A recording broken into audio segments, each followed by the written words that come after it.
আসসালামু আলাইকুম আপু, কেমন আছেন?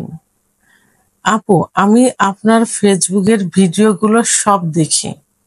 আমি আপনার কাছে একটা কমেন্ট পাঠাইছিলাম, এসএমএস পাঠাইছিলাম। আমি জানতে চাইছিলাম, প্রথম উত্তর পাইনি। আমার প্রশ্নটা এই, আমার স্ত্রী বুঝছেন একাধিক সন্তান নষ্ট করেছে। জরায়ের ভিতরে পাইপ ঢুকাইয়া ওইভাবে নষ্ট করছে ডাক্তারের কাছে গিয়ে। এখন আমি আপনার কাছে জানতে চাই, এইভাবে এক হাত দিয়ে বাচ্চা নষ্ট করার কারণে আমার স্ত্রীর জরায়ুতে কোনো ক্ষতি হতে পারে কিনা। আমি কাঁচা নারীতেই আমার সহবাস করেছি। আমার কমেন্টের উত্তরটা আপনি দিয়েন। ধন্যবাদ ভাইয়া, সুন্দর একটা কমেন্ট করার জন্য। দেশের এবং প্রবাসের ভাই বোনদের প্রতি সালাম। আসসালামু আলাইকুম। আমি প্রভাষক ডাক্তার রিক্তা পারভিন, হোমিওপ্যাথি এবং আয়ুর্বেদিক চিকিৎসক। চেম্বার সেবা হোমিও কমপ্লেক্স অ্যান্ড সেবা ডিজিটাল ল্যাব, উপজেলা মডেল মসজিদের পূর্ব পাশে, শিমুলিয়া, মাগুরা। আজকে একটি গুরুত্বপূর্ণ বিষয় নিয়ে কথা বলবো, আলোচনা করব। যে বিষয়টি অনেক মা বোনেরাই সেই বিষয়ের সম্মুখীন হয় এবং তাদের কিছু পার্সোনাল সমস্যা হয়, যে সমস্যাগুলো নিজে ভোগ করে এবং স্ত্রীকেও তার স্বামীকেও ভোগ করতে হয়। ঠিক তেমনই একটা কমেন্টস কোন এক ভাইয়া করেছেন। উনি কমেন্টস করেছেন, আমার প্রশ্নটা এই, আমার স্ত্রী বুঝছেন একাধিক সন্তান নষ্ট করেছে। জরায়ের ভিতরে পাইপ ঢুকাইয়া ওইভাবে নষ্ট করছে ডাক্তারের কাছে গিয়ে। এখন আমি আপনার কাছে জানতে চাই, এইভাবে এক হাত দিয়ে বাচ্চা নষ্ট করার কারণে আমার স্ত্রীর জরায়ুতে কোনো ক্ষতি হতে পারে কিনা।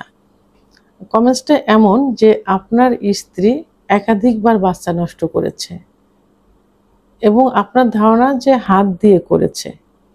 তো এটা নষ্ট করার কারণে আপনার স্ত্রীর জরায়ুতে কোনো সমস্যা হবে কিনা, বাট আপনি বাচ্চা অ্যাবর্শন করার পরপরই তার সঙ্গে সহবাসে লিপ্ত হয়েছেন। তো প্রথমেই আসলে ভাইয়া আমি বলবো যে আসলে বাচ্চা নষ্ট করার জন্য ওইভাবে হাত দিয়ে বাচ্চা টেনে বের করে না। বাচ্চা নষ্ট করার একটা সেট থাকে, সেই সেটের সঙ্গে কিছু পার্টস থাকে, কিছু জিনিস থাকে যেগুলো দিয়ে বাচ্চা অ্যাবর্শন করে। তবে এটা বলার আগে প্রথমে আমি বলবো, বাচ্চা অ্যাবর্শন করা কিন্তু জঘন্য অপরাধ এবং কবিরা গুনাহ। তো সেই ক্ষেত্রে আপনার স্ত্রীকে আপনি একাধিকবার বাচ্চা নষ্ট করিয়েছেন। তো এখন যে কিছু উপাদান থাকে, সেই উপাদান দিয়ে সেই যে পার্টসগুলো দিয়েই কিন্তু বাচ্চা অ্যাবর্শন করে। তো এখন এই যে একাধিকবার বাচ্চা নষ্ট করার কারণে এখানে একটা অংশ থাকে, একটা পার্টস থাকে, যে সেটা হলো বলছিলাম, যেটা আটারির মতো। বলছিলামটা দিয়ে জরার ভিতরে দিয়ে জরার মুখে, কারণ বাচ্চা যখন পেটে আসে তখন কিন্তু জরার মুখটা বন্ধ হয়ে যায়, বন্ধ হয়ে মাসিক কিন্তু বন্ধ থাকে। তো এখন সেই যে ছেদটা থাকে, ছেটের ভিতর বলছিলাম নামে একটা অংশ আছে। সেই বলছিলাম দিয়ে জরায়ুটা টেনে ভিতরে জরায়ুটা টেনে সামনে আনা হয়। সামনে এনে এখানে একটা ক্যানোলা থাকে, আর যেটা আপনি পাইপ বলছেন, ক্যানোলা থাকে। এই ক্যানোলা একটা সিরিঞ্জের মতো থাকে, সিরিঞ্জের ভিতরে ঢুকিয়ে ভিতরে আস্তে আস্তে দিয়ে জরায়ুর মুখ খুলে দেওয়া হয়। খুলে দিয়ে সেটা আস্তে আস্তে টানতে থাকলে ওই ফরসেপের সিরিঞ্জের ভিতরে ব্লাড আসতে থাকে জরায়ুর ভিতর থেকে। তো অনেক সময় ওই ফর্সে যে সিরিঞ্জটা থাকে ওটাতে ঘন ঘন আপ ডাউন করা হয় এবং ক্যানোলা দিয়ে বারবার প্রেশার ক্রিয়েট করা হয়। এতে কি হতে পারে, এতে জরায়ুর ভিতরে ওই যে ওই ক্যানোলার কিন্তু আঘাত লেগে অনেক সময় জরায়ু কিন্তু ছিদ্রও হয়ে যায়। আবার ওখানে আঘাত লাগে, এতে ক্ষত হয়। ক্ষত হওয়ার কারণে এবং পরবর্তীতে দেখা যায় যে বড় ধরনের একটা সমস্যা হয়, সেখানে টিউমার মতো হয়, যেটাকে মাছ বলে, জরায়ুর ভিতরে থাকে, একাধিক মাছ হতে পারে। টিউমার মতো হতে পারে। তা এরপরে ওর ভিতরে স্পঞ্জ থাকে, ভিতরের যে ময়লাগুলো থাকে, ছোট ছোট কিছু অংশ থাকে, সেই অংশগুলো স্পঞ্জ দিয়ে বাইরে বেরিয়ে করে আনা হয়। তো এটা হলো এইভাবে, এখানে হাত দিয়ে কোনো কিছু টেনে ধরে আনা হয় না। তো এখন এই যে প্রথমবার করলেন, এভাবে আপনি বলেছেন যে কয়েকবার করেছেন, তাহলে একবার যদি ওইভাবে বাচ্চা অ্যাবার্শন বা এমআর করা হয়, তাহলে যে বলছিলাম যে জরার মুখটা টানা, চিমটি দিয়ে ধরে টেনে আনা হয় বাইরের দিকে, তো ওইখানে কয়েকবার কিন্তু জরায়ের মুখে আঘাত লাগলো। তো ওখানে আঘাত লেগে অনেক সময় জরায়ের মুখে ওটা কিন্তু জোরে টান দেওয়ার কারণে ছিঁড়েও যায় বা ছিঁড়ে যায়। তখন ওইখানে কি হয়, সার্ভিসাইটিস অর্থাৎ জরায়ের মুখে ইনফেকশন হয়, ঘা হয়। আবার বারবার যদি একইভাবে যদি ওইভাবে আটারি ওইভাবে যদি ক্যানুলা দিয়ে বারবার আপ ডাউন করে ওই বাচ্চাটা আনা হয় সিরিঞ্জের ভিতরে, ময়লাটা সিরিঞ্জের ভিতরে আনা হয়, তাহলে ওখানে একাধিকবার কিন্তু আঘাত লাগলো।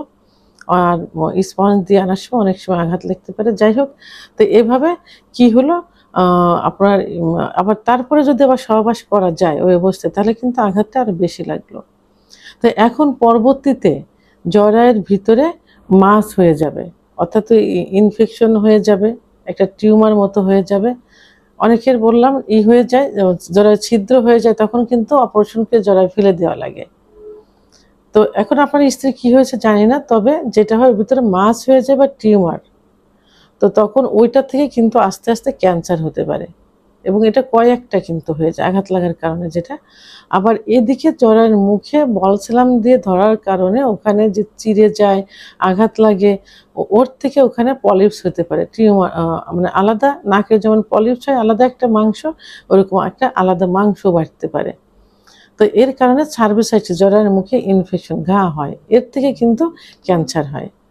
তাহলে তারপরে আপনি সহবাস করছেন অবস্থায় তার আরো বেশি ক্ষতি হলো। তাহলে বাচ্চা অ্যাবার্শন করলে জরায়ুতে টিউমার হওয়ার সম্ভাবনা থাকে, অর্থাৎ জরায়ুর ভিতরে মাছ হয় যে আলাদা একটা মাংসপিণ্ড মতো।